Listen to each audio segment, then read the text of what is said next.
Saya didatangi oleh satu orang dari Kanada. Kamu belajar filsafat, belajar teologi, sekarang ngurusi binatang. You are in Sapa Satchinama with PacMeth. Selamat siang, saudara-saudara, Bapak, Ibu, adik-adik, kerabat satu nama, sahabat Sapa Satu Nama yang akan kami mulai untuk di-share kepada siapapun yang ingin menjalin kerjasama, memahami satu nama, dan mengetahui sejarah perkembangan satu nama sejak didirikan 25 tahun yang lalu. Yang pertama mungkin saya akan menceritakan bahwa satu nama ini didirikan 28 Maret 1998. Pada waktu saya mendapat mandat untuk mendirikan organisasi ini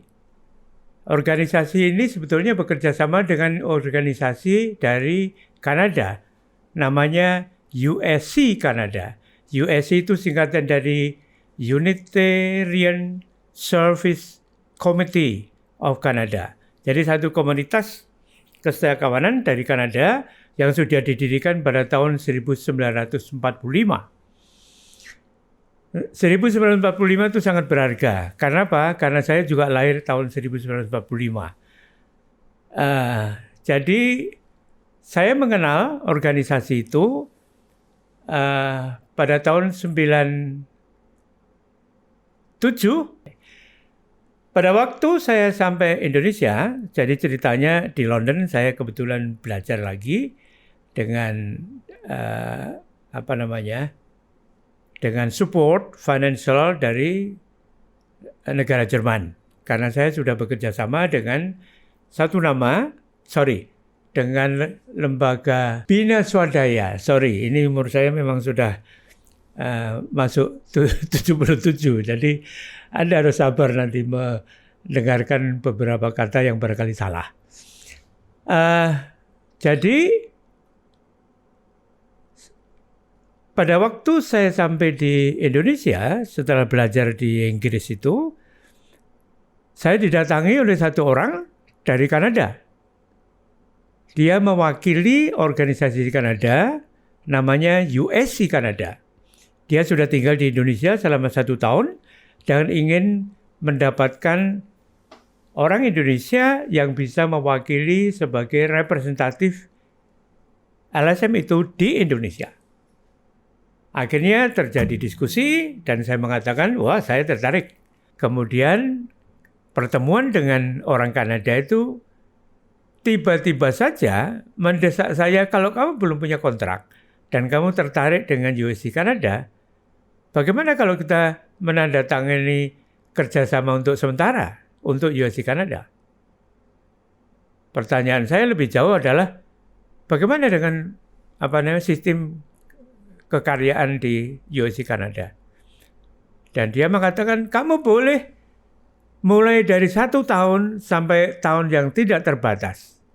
Tetapi setiap tahun akan dievaluasi dan kalau bekerjanya tidak baik, tidak performan, ya kamu akan di-out. Gitu. Oh, bagus. Saya lebih suka itu. Karena itu, kesepakatan ini, yang agak mendesak ini, kemudian diakhiri dengan saya menandatangani satu kontrak pendek. Intinya adalah untuk menjadi kepala perwakilan USC Kanada di Indonesia mulai periode itu, 98. Dan nanti dinilai dalam 1 tahun, kalau misalnya baik diteruskan, kalau tidak perform akan di-stop. Saya merasa oke, saya memilih itu. Kenapa? Karena tantangannya sangat konkret.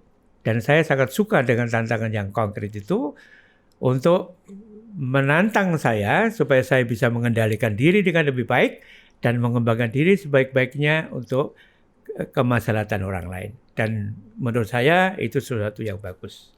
You are in Sapa Satchinama with PacMeth. Ini pembukaan saja untuk menyebut bahwa sebetulnya tadi saya sudah mengatakan, saya pernah bekerja pertama kali di LSM itu di Yayasan Bina Swadaya di Jakarta.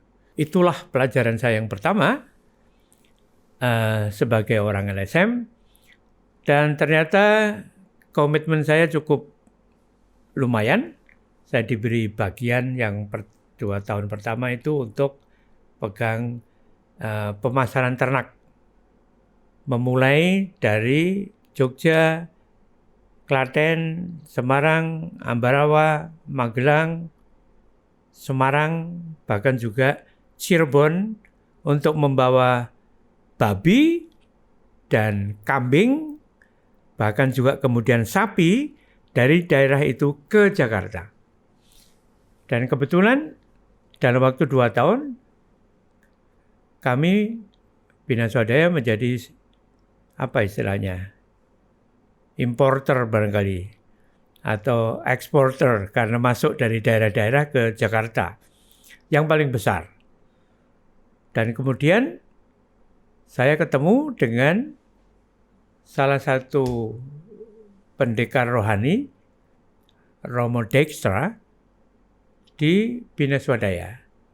Dan dia mengatakan, kamu belajar filsafat, belajar teologi, sekarang ngurusi binatang. Itu tidak pada jalurnya. Ya, tapi saya mendapat tugas itu, Romo. Dan menurut saya tidak ada masalah juga. Karena saya tetap berhubungan dengan orang, jadi saya bisa menampakkan diri bagaimana reaksi saya melihat perspektif kerjasama dengan orang lain, dengan komoditi apapun. Jadi saya terbuka dan mungkin agak liberal sedikit.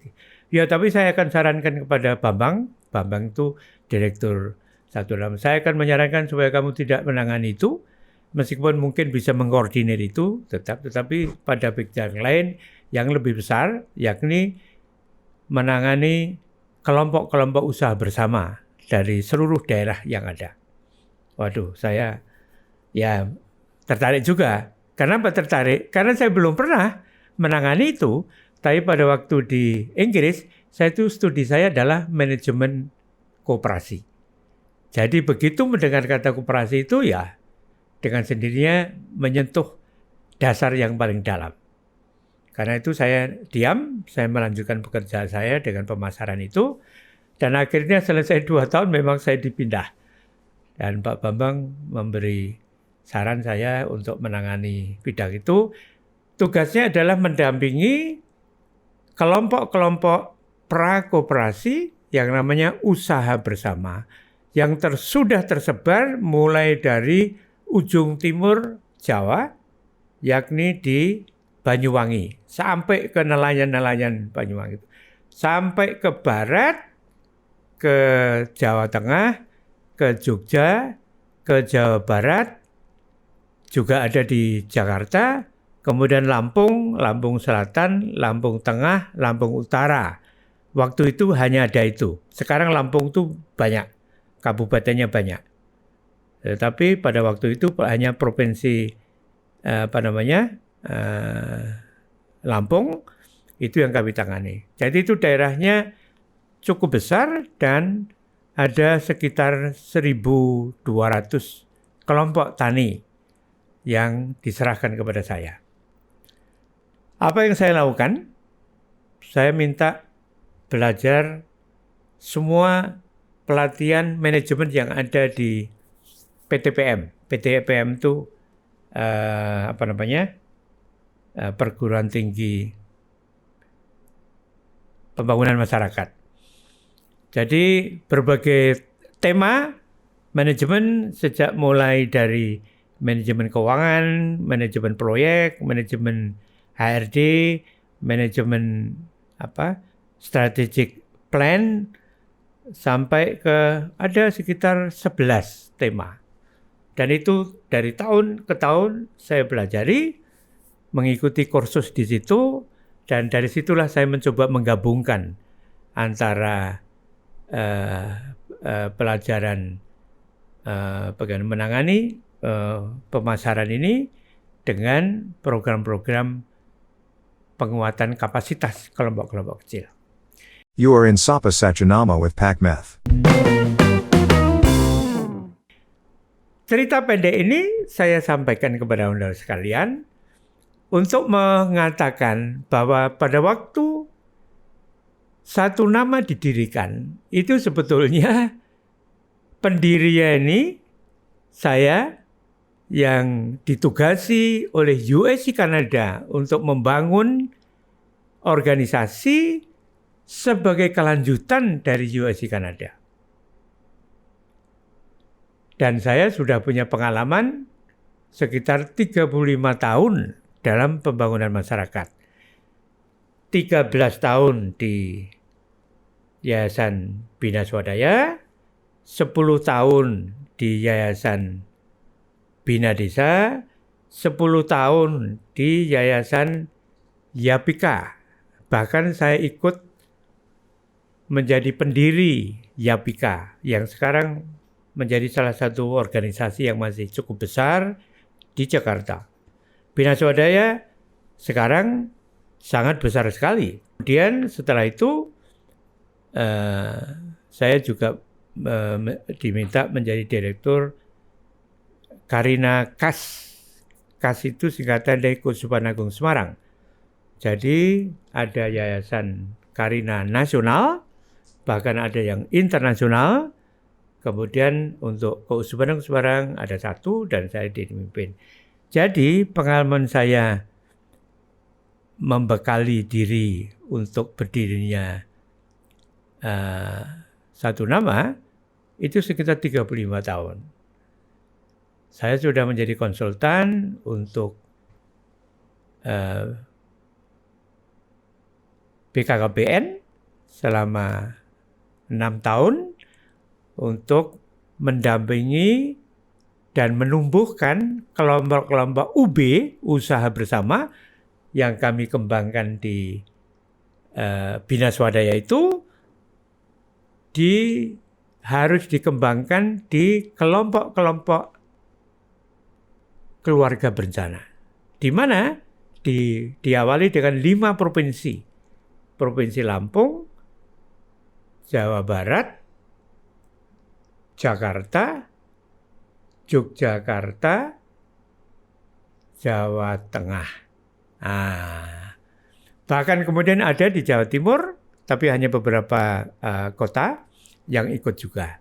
Itu dikembangkan. Jadi saya melatih kelompok-kelompok keluarga bencana supaya mereka bisa mengembangkan usaha bersama, pra-kooperasi, seperti koperasi biasa, mengikuti undang-undang koperasi yang ada di Indonesia, bahkan juga terhubung dengan ICA, International Cooperative Association, yang bertugas pada waktu itu masih ada di Johannesburg. Kemudian juga ada cabang lain di Amerika, saya lupa. Kemudian ada di India. Dan kami berhubungan erat dengan ICA, International Corporation of Cooperative Association, di India, karena India yang paling dekat gitu ya. Jadi sebetulnya pengalaman untuk menumbuhkan satu nama itu sudah berbasis cukup banyak. Tidak hanya dalam sektor pendekatan yang primitif, yang disebut primitif itu sebetulnya banyak orang yang tidak suka. Pendekatan yang karitatif. Pendekatan karitatif itu yang hanya memusatkan kepada pendekatan-pendekatan individu ke orang-orang yang tersingkir. Jadi difabel, tunarungu, tunawisma, tuna macam-macam itu, gitu ya. Tapi pada waktu di satu nama, pada waktu di Bina Swadaya dan di lembaga tadi Bina Desa, yang ada di Jakarta yang kami pimpin itu, kami juga mengembangkan semacam wirausaha sebagai pengembangan dari koperasi simpan pinjam. Jadi Anda tahu kalau koperasi simpan pinjam itu hanya menyimpan dan meminjam yang diberikan dari institusi kepada lembaga kepada anggota gitu ya. Dan biasanya UB itu kecil-kecil, hanya antara 20 minimal sampai sekitar 100-150 orang. Kenapa kecil? Karena mereka juga orang-orang kecil, para petani, buruh tani, mungkin nelayan dan macam-macam. Mereka itu orang-orang kecil yang saling bergabung, saling bergotong royong supaya bisa memperbaiki cara hidupnya. Itulah pengalaman sebagai dasar pada waktu kami mulai mendirikan Satu Nama. Nah, sekarang dengan dasar itu saya akan sedikit menjelaskan awal dari Satu Nama ini apa saja. You are in Sapa Satchinama with PacMeth. Jadi pada waktu saya duduk sebagai representatif USC Kanada Indonesia, lengkapnya itu USC Kanada Indonesia Office gitu. Kami tinggal di Jakarta. Dan kami harus berhubungan dengan semua institusi milik pemerintah yang tergabung dalam Kementerian Sosial. Kenapa harus bergabung? Karena memang Kementerian Sosial mencoba mengkoordinir yayasan-yayasan untuk berbagai jenis, mulai dari jenis yang karitatif, kemudian yang kedua juga jenis yang community development atau CD, pengembangan masyarakat. Yang ketiga adalah kelompok lembaga kemasyarakatan yang berjuang untuk memperbaiki sistem hidup. Dan yang keempat adalah kelompok-kelompok yang berfokus pada isu-isu tertentu. Misalnya kelompok lingkungan, kelompok perempuan, kelompok pemuda, ada kelompok lagi petani misalnya kopi atau petani jagung atau macam-macam jenisnya. Nah, mereka itu semua saling berhubungan supaya kita ini bisa saling belajar dan saling bantu. Itu satu proses yang juga kemudian menjadi basis dari Satu Nama, bagaimana kita itu selalu memperkuat orang-orang kecil, orang-orang yang tersingkir, supaya bisa masuk itu. Nah, kenapa kita melakukan itu sebagai yang pertama? Ada beberapa alasan. Yang pertama adalah nilai-nilai yang diyakini oleh Satu Nama. Nah, nilai-nilai Satu Nama ini sebetulnya terus terang aja campuran. Campuran apa? Campuran dari USC Kanada, di mana saya sendiri secara total 17 tahun. 17 tahun mewakili USC Kanada di Indonesia. Sampai kemudian karena World Bank mengatakan Indonesia sudah berkembang, maka Indonesia bukan lagi negara miskin. Pada periode itulah banyak negara-negara yang dulu menjadi pendonor, negara-negara yang memberikan sumbangan banyak, mereka mengurangi kantornya. Bahkan itu dimulai sudah didengungkan oleh banyak orang pada tahun 1900 dan mereka memprediksi pada tahun 2000 mereka semua akan hengkang. Termasuk USC Kanada yang ada di Indonesia. Jadi, saya sudah boleh dibilang mendengar bahwa proses saya di USC Kanada itu tidak akan langgeng.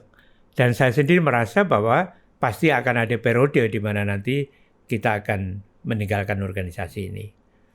Maka, cara yang saya kembangkan sejak dari awal adalah memperluas relasi dengan organisasi-organisasi lain. Karena pengalaman saya sudah hampir mendekati 40 tahun dalam melayani orang kecil, saya juga menjadi konsultan. Ada banyak lembaga. Bahkan hampir semua lembaga internasional yang ada di Indonesia, saya tahu persis pada waktu itu ada 43. Karena saya pernah pada waktu duduk sebagai representatif IOC Kanada, karena saya satu-satunya orang Indonesia, diminta untuk mengkoordinir. Dan saya mengkoordinir semua lembaga internasional yang ada di Indonesia di Jakarta. Waktu itu terjadi itu. Dan dalam setiap bulan ada pertemuan untuk mendiskusikan topik-topik tertentu. Soal air, soal energi, soal kemiskinan, soal ekonomi, soal sosial, dan macam-macam, dan sebagainya. Nah, saudara-saudara yang saya kasih,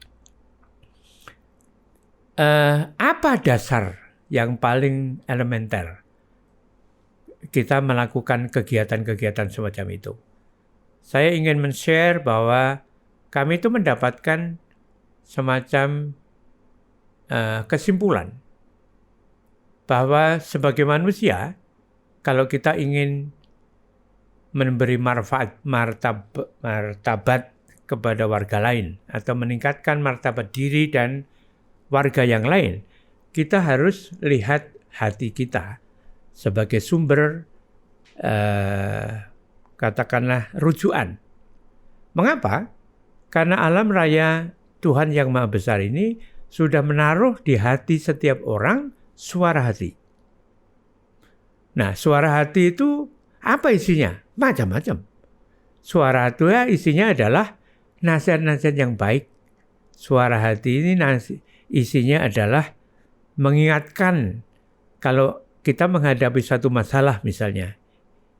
Apa yang harus kita ciptakan? Tindakan apa yang harus kita lakukan? Jadi, suara hati ini menjadi rujukan untuk menentukan strategi dan rencana kerja kita atau pelayanan kita kepada masyarakat. Jadi, lubuk hati inilah yang menjadi sumber dasar dari semua pelayanan keluar kepada warga masyarakat. You are in Sapa Satchinama with Pak Meth.